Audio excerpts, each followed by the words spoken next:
Урматтуу Жайыл ата коомунун төрагасы Насыралиев Русланбек, урматтуу Жайыл ата коомунун жалпы мүчөлөрү жана Жайыл ата коомунун гимнине оон жазуу боюнча дайындалган жалпы калыстар тобу, ынтымактуу таланттар коомдук бирикмесинин мүчөсү Караев Абдуманаттан терең ыраазычылык билдиребиз.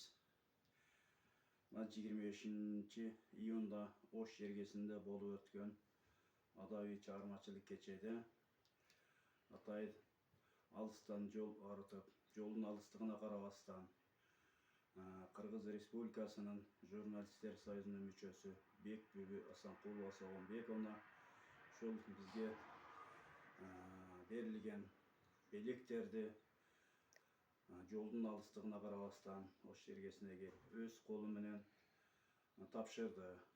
Биз бардыгыңыздарга терең ыраазычылык билдиребиз.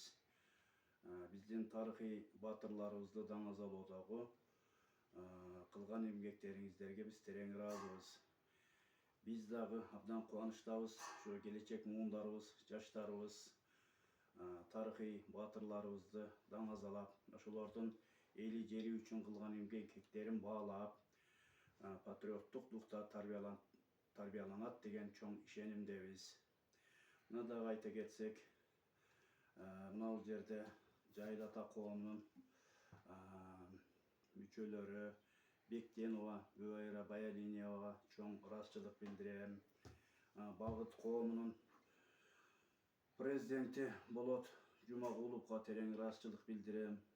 Ондай китептерди берип, эстеликке биздин демибизге дем, эргүүбүзгө эргүү кошуп,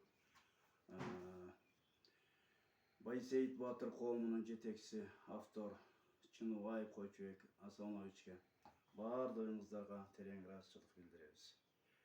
Жана ошондой эле Жайыл районунун администрациясына дагы терең ыраазычылыктарды билдиребиз. Бул жакшы нерселер элибизде көп болсун, жергебизде жакшылыктар болсун, тынччылык, аманчылыктар болсун. Биз дагы да обондорду жаза берели. Ынтымагыбыз сиздер жазгандай ушу ынтымагыбыз күчөсүн.